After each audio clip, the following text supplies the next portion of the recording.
So with the release of Fast Fusion on the Nintendo Switch 2, there was bound to be some jumping on the bandwagon going on, and lo and behold we have Boost Zero, a game which, going by the screenshots, looks to embrace the speed and sci-fi of the Fast series, but with even more of a budget-friendly price tag.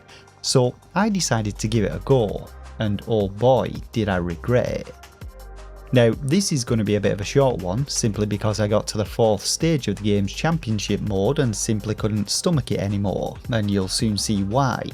But the game has both a championship and time attack mode.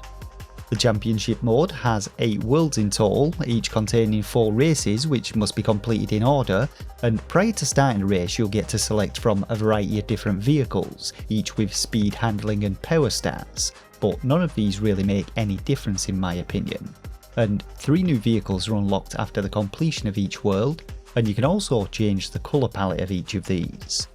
Getting into the racing though, all looks well to start with. We get a nice little camera pan and a countdown with a 3, 2, 1 and a holy fucking shit, I think I'm having a seizure.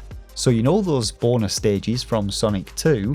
The racing in Boost Zero is basically like that, mixed with Wipeout on speed and crack at the same time. The controls in the game are relatively simple.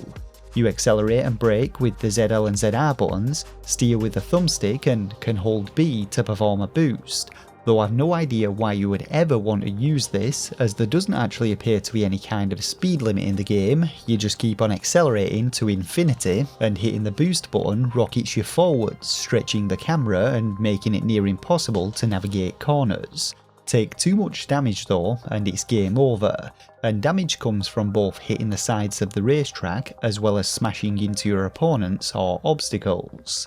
You also get a spin attack after the 3rd world, but the timing on this is extremely tight and you'll usually end up taking damage if you attempt to take down your opponents with it. Boost Zero will see you tearing your way through each level at a breakneck pace though, as the environment whips by around you, but for some reason they opted to surround you by pillars, buildings and other structures just to really drive home that sense of speed. And there are also boost and slow pads in the game, similar to those found in the Fast series, though you'll probably want to hit the slow pads and avoid the boost pads in my opinion. Unfortunately, all this speed and environmental clutter really does is instill a constant feeling of disorientation, and I've never really suffered from motion sickness in non-VR games, but Boost Zero successfully managed to deliver it, with camera tilts and bends in the tracks making it particularly nauseating and difficult to maintain focus.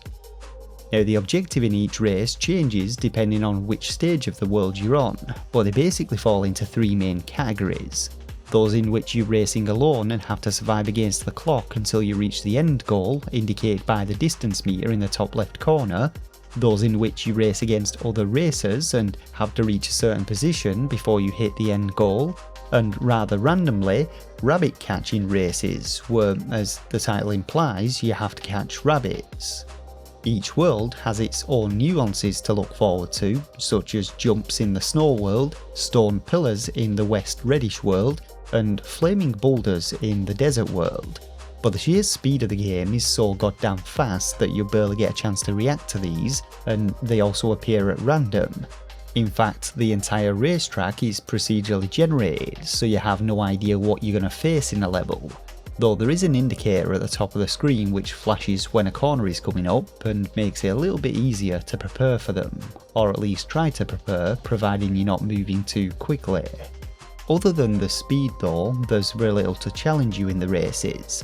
The solo races usually have you dodging vehicles, the multi-racer tracks see you weaving in and out of opponents whilst trying to dodge obstacles, and the bunny races also have a few obstacles to avoid, but all of the difficulty comes down to that speed and trying to avoid projectile vomiting all over your Nintendo Switch as you pray for good RNG and tap your brake button as you navigate corners, or alternatively slam on the brakes as you overshoot a bunny carrier.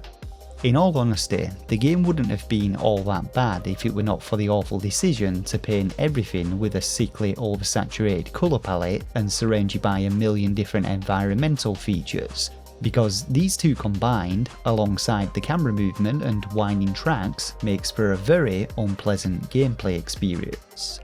If they had pared things back a little and toned down both the colours and the speed of the game, it could have been a fairly decent, albeit very rudimentary, racing game. But as it is, I can't really recommend this one, at least not unless you fancy mopping up your dinner or have an iron stomach to see it through to the end. Now I won't bother covering off the time attack mode because it's pretty much more of the same, with the only difference being that you need to complete each level faster than the allotted time limit. And it's also worth noting that the game runs okay on the Switch 1 from what I could tell, albeit with a slightly rougher frame rate. But what did you think? Is this one that you were planning on picking up, or have picked up, and how did you find it? Let me know down in the comments section below. For now though, drop a like and sub if this review helped you out. Thanks once again for watching, and until next time, take care of yourselves and game on.